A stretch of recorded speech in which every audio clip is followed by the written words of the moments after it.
Friends, good evening. आज हम बात करेंगे मुग़ल बादशाह हुमायूं और अफ़गान सेना नायक शेर खान बीच हुए संघर्ष के बारे में। पिछले क्लास में हमने मुग़ल बादशाह हुमायूं और पश्चिमी अफ़गान शासक बहादुर शाह के बीच संघर्ष का हमने जिक्र किया था। तो आइए क्लास को कंटिन्यू करते हैं। अगर हम अफ़गान सेना नायक की बात करें तो शेर खान जो था वह बड़ा ही प्रतिभाशाली तथा महत्वाकांक्षी था।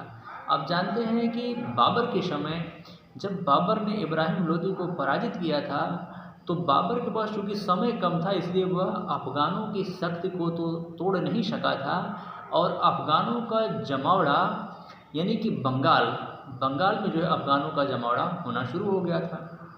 और ये जो शेर खां इसी प्रतिभा को देख करके बिहार के शासक बहार खान नूहानी ने उसे अपनी सेवा में लिया तथा अपने पुत्र का उसे शिक्षक और संरक्षक नियुक्त किया, जो बाद में आगे चल करके शासक बन जाता है या सत्ता पर कब्जा कर लेता है।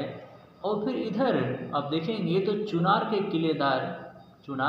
जो किलेदार था, चुनार के किलेदार ताज खां को उसने पराजित करके उसकी विधवा लाड मलिका से विवाह करके उस पर भी कब्जा कर लेता है, चुनार के किले पर। अब शेर खां की बढ़ती हुई ताकत से भयभीत होकर उसने क्या किया कि बंगाल के शासक महमूद शाह तथा बिहार के शासक नूहानी ने मिल करके शेर खां पर अटैक किया और शेर खां ने 1534 ईस्वी में सूरजगढ़ की लड़ाई में उसको पराजित कर दिया। इधर हुमायूं अभी हमने देखा कि 1532 ईस्वी में आप देखेंगे तो 1532 ईस्वी में दौराह के युद्ध में हुमायूं ने शेर खां के विरुद्ध संघर्ष किया, शेर खां के विरुद्ध सैन्य अभियान किया और शेर खां ने यहाँ अपना कूटनीतिक चाल चलते हुए उसने क्या किया, उसने आंशिक रूप से हुमायूं के सामने आत्मसमर्पण कर दिया, जिसकी वजह से हुमायूं उसकी संपत्ति तथा किला सहित उसको छोड़ करके फिर वापस आ गया और फिर इधर यह पश्चिमी अफ़गान शासक के विरुद्ध संघर्ष करने में जुट गया। और इधर राजधानी बनाने तथा बहादुर शाह से निपटने में लगभग उसे 1537 तक का समय बीत गया। और इसी अवसर का फ़ायदा उठा करके जो पूर्वी अफ़गान शासक शेर खां है उसने अपनी स्थिति को बहुत मजबूत कर लिया और जब तक हुमायूं की नज़र उस पर पड़ती तब तक वह अपनी स्थिति को बहुत मजबूत कर चुका था।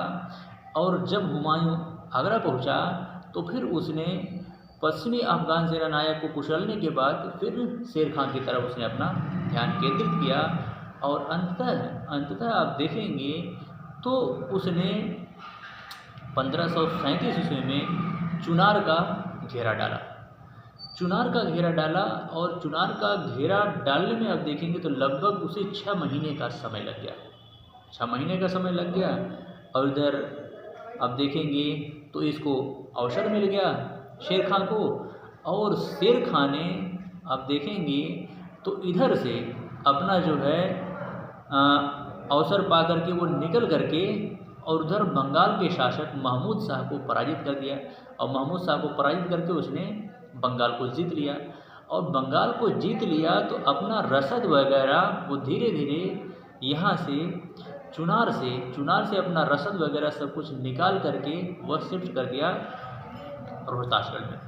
रोहतासगढ़ में शिफ्ट कर दिया।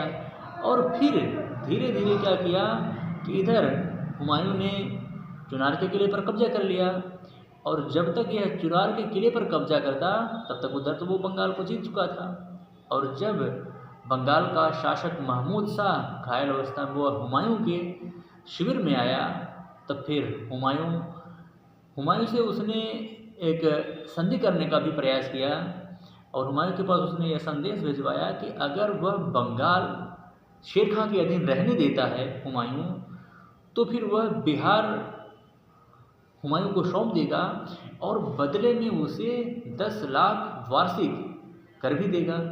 लेकिन हुमायूं ने उसके प्रपोजल को एक्सेप्ट नहीं किया, उसने उसके प्रपोजल को ठुकरा दिया। अब इधर इसके बाद क्या हुआ कि फिर हुमायूं बंगाल की तरफ कूच किया और बंगाल को हुमायूं जीत भी लिया। और जब तक हुमायूं बंगाल को जीता तब तक फिर से इधर, क्योंकि बंगाल जाने का 2 रूट था, एक रूट से हुमायूं गया और दूसरे रूट से शेर खां उधर से निकल करके फट से उसने चुनार के किले को फिर से कब्जा कर लिया, चुनार के किले पर। और इधर क्या हुआ कि हुमायूं बंगाल पर कब्जा करने के बाद वो कुछ समय तक बंगाल में रुक गया, और इधर तब तक क्या हुआ कि आगरा में उसका भाई हिंदाल आगरा पर कब्जा करने का प्रयास किया। हालांकि क्या हुआ कि उधर कामरान ने उसके इस कार्य को असफल कर दिया, उसकी इस मंशा को उसने विफल कर दिया और वो सफल नहीं हो पाया। और अंततः आप देखेंगे तो उधर शेर खां ने एक चाल भी चली, उसने आगरा से हुमायूं की जो रसद लाइन थी उस रसद लाइन को ही काट दिया, और जब उस रसद लाइन को काट दिया तो अब संपर्क ही टूट गया। तो फाइनली हुमायूं कुछ समय तक वो बंगाल में रुक गया। वो तो वही कहावत हुई, आए थे हरभजन को उठने लगे कपास, वही निहात हुई। और इधर पहले से तैनात जो अफगान सेना थी वह हुमायूं पर लगातार उसने जो है आक्रमण करना शुरू किया गोरला पद्धति से। हालांकि यहाँ पर हुमायूं की भी तारीफ करनी होगी। हुमायूं बंगाल से लेकर के बिहार तक पहुँचा किसी तरीके से संघर्ष करते हुए, और कोई आगरा से सेना आ नहीं सकती थी क्योंकि पूरा कनेक्शन ही शेर खां ने काट दिया था। इधर आप देखेंगे तो 1539 ईस्वी में चौसा के युद्ध में हुमायूं अपनी जान बचाने के लिए वह गंगा नदी में कूद गया। और हालांकि हुमायूं भी बड़ा बहादुर था और तैरने में भी वो माहिर था, लेकिन अब चूँकि राजसी वस्त्र पहना था तो राजसी वस्त्र में तैरना पॉसिबल नहीं था। तो किसी तरीके से निजाम नामक भिश्ती की सहायता से वह गंगा नदी को पार करके फिर अपनी राजधानी पहुंचता है।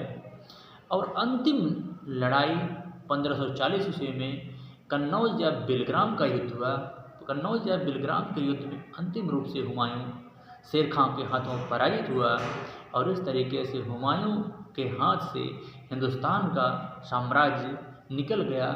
और शेरशाह जो अफगान शासक था उसने बादशाह अथवा शेरशाह सूरी की उपाधि धारण करके हिंदुस्तान के सिंहासन पर उसने अपना राज्याभिषेक किया।